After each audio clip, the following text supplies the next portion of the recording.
Nowhere Nomad. Nowhere Nomad. Hello everybody, I'm here with Audrey. She's the owner of Caretaker Farm, and beautiful soul that she is. Sometimes. And we've been working on the earth oven, and I'm just going to ask Audrey a few questions, so you guys may learn something from it. So Audrey, my first question I guess is, what is the point of Caretaker Farm? Why did you start Caretaker Farm?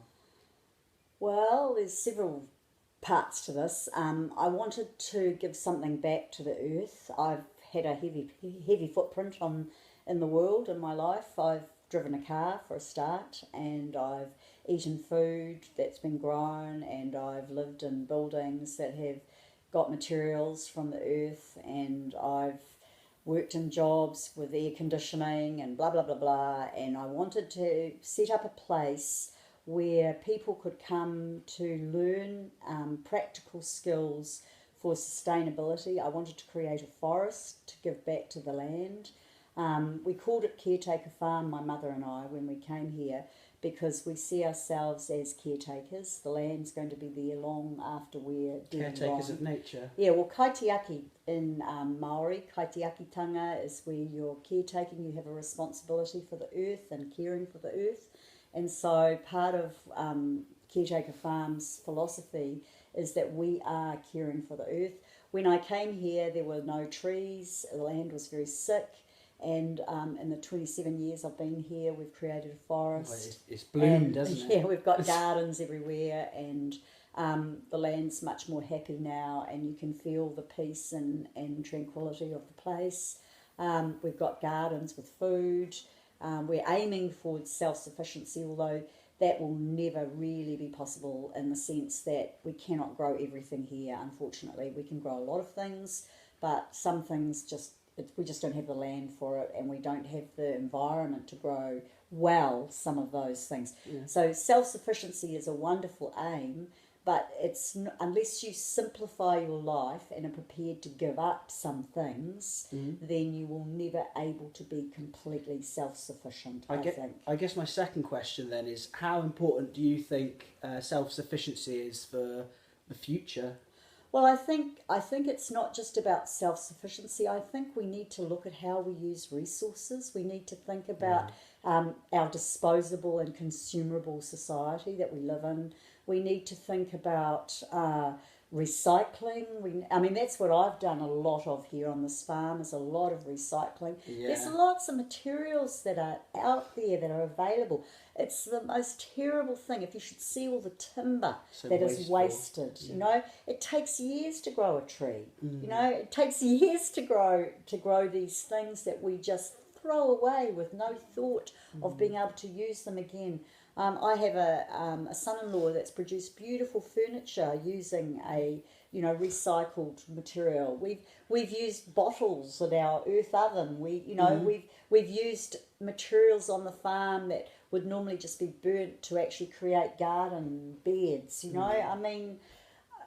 I think we have to face the fact that our world has finite resources, and that we need as a society, if we're going to live on as a species, we need to think about how we use these resources and have more care about how we walk on this earth. And we are connected with nature. We've moved away from it, but we are connected with nature, and we are creatures of nature. Yeah, totally. And I feel that a lot of what we've lost is with our industrialization and moving into technology, is we've lost this connection with nature, which actually is really important. And so that's another part of Caretaker Farm, is the educational aspect that I'm hoping to establish here, where young children and young people can come back to nature and see the interaction of the land and the ocean, and understand the importance of nature and how they're part of nature. Yeah, I think it's important. I feel that I've changed myself even being here. It's been great. I've felt my creativity come back to me. I've felt that Caretaker Farm and being amongst nature and amongst the plants and the trees, it's really had a positive effect on me. Oh, I think it's important. Oh, that's great, because I think it can be very strong. It's very hard for people sometimes. People come here from cities and they find all these trees, and the energy that comes out of the plants that are here can be very strong for people. People who've never dreamed before can often have very strong dreams here. It brings up a lot of stuff, because the fact is that we are part of nature, and by losing our connection with nature, we've also lost touch with ourselves. And I see, as an ex-university teacher and having worked with over 8,000 young people in the time that I was at university, I've met a lot of lost young people. I've seen it here at the farm. People who come here, over 1,000 people that have come here in the 22 years we've had woofers, who are searching for something. They're looking for their answer for their life or where they're going. And I feel that nature is really an important part of that journey, because, and that's why New Zealand, with all its lack of clean green really, but that the fact that it's got so few people here, and that you do feel nature everywhere, even if it's not always the best sort of nature, I think it's very good for people. It helps clear people, it helps bring people back in touch with themselves, because in the end you have to be in touch with yourself. You have to know who you are and be comfortable with who you are.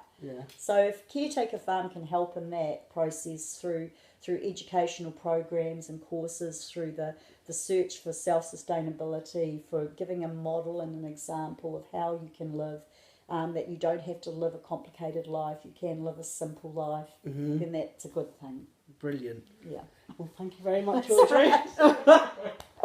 Okay. You heard it here first on Nowhere Nomad. Audrey Sharp, role model and trendsetter for the way forward, the eco way forward. Thank you very much, guys.